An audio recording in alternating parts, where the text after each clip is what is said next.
السلام علیکم ورحمۃ اللہ وبرکاتہ نحمده ونصلی علی رسولہ الکریم اما بعد۔ آج کا سبق سن لیجئے۔ آج کے سبق کی سرخی ہے پیارے اللہ سے محبت کیجئے، پارٹ نمبر 112۔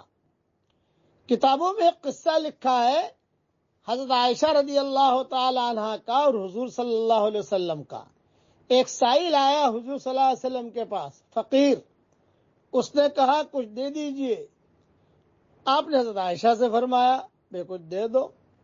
فرمایا کہ حضرت گھر میں تو کچھ نہیں ہے۔ آپ نے فرمایا میری عبا دے دو۔ چنانچہ حضرت عائشہ رضی اللہ تعالی عنہا نے وہ عبا دے دی۔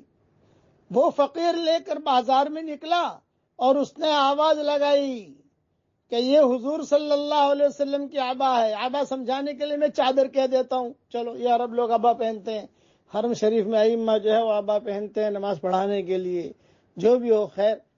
کہ ہذا رداء رسول اللہ، عبا رسول اللہ، یہ حضور صلی اللہ علیہ وسلم کی چادر ہے، یہ حضور صلی اللہ علیہ وسلم کی عبا ہے، کون خریدے گا؟ مجھے پیسوں کی ضرورت ہے۔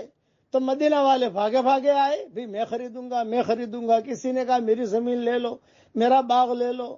ہوتے ہوتے ایک آدمی تھا مدینہ میں، کفیف کا مطلب ہوتا ہے اندھے کا، نابینا تھے وہ، لیکن تھے بہت مالدار۔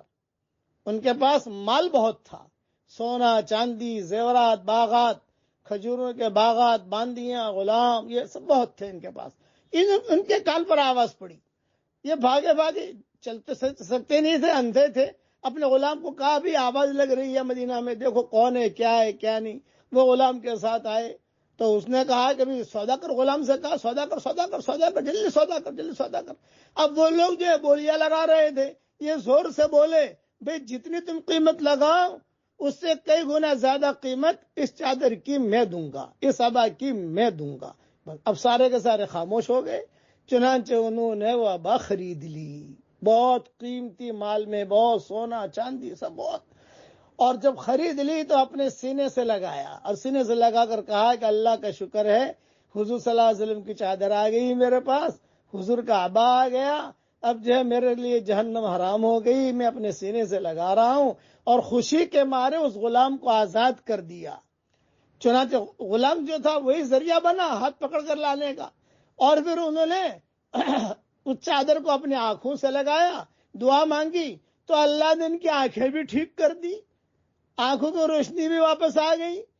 تو تین آدمی ہے یہ دیکھیے، ایک فقیر، ایک غلام، ایک اندھا، تینوں کا کام اللہ نے چادر کے برکت سے کیا۔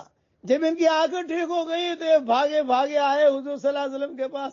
وہ فقیر بھی آیا پوٹلی لے کر، اور وہ غلام بھی آیا، اور حضور صلی اللہ علیہ وسلم سے کہا کہ حضرت ہمارے ساتھ تو اللہ نے یہ معاملہ کیا کہ فقیر کو تو مال مل گیا بہت زیادہ، کروڑ پتی بن گیا، زکات دینے والا بن گیا، یہ غلام آزاد ہو گیا، اور میری آنکھیں بھی اللہ نے دے دی۔ یہ آپ کے چادر کی، آپ کی عبا کی برکت ہے، اور یہی عبا میں آپ کو واپس ہدیہ کرتا ہوں۔ حضور صلی اللہ علیہ وسلم نے لے لی، اور لے کر عائشہ سے کہا کہ لے پکڑ، ابھی گئی تھی ابھی آ گئی، الحمدللہ سب کے کام بھی بن گئے۔ تو میں کہتا ہوں کہ جب حضور صلی اللہ علیہ وسلم کی عبا میں اللہ نے اتنی برکت رکھی ہے، چادر میں اتنی برکت رکھی ہے، تو حضور صلی اللہ علیہ وسلم کا لایا ہوا دین، حضور صلی اللہ علیہ وسلم کا لایا ہوا طریقہ جو آسمانوں سے اللہ نے بھیجا ہے، اس میں اللہ نے کتنا نور اور کتنی برکت رکھی ہوگی۔ اس لیے پیارے اللہ سے بھی محبت کیجئے اور پیارے نبی سے بھی محبت کیجئے، اور دین پر چلنے کی کوشش کیجئے۔ اب پڑھ لیجئے میرے ساتھ، ربنا علیک توکلنا وإلیک انبنا وإلیک المصیر۔ علماء نے لکھا ہے آدمی دین پر چلے گا اور دینی زندگی گزارے گا تو مدینہ منورہ کی ہوائیں بھی اس کو سلام کریں گی، یہ ذہن میں رکھنا۔ اللہ تعالیٰ یہ دعا ہم سب کے لیے قبول فرمائے، آمین۔ وآخر دعوانا ان الحمدللہ رب العالمین۔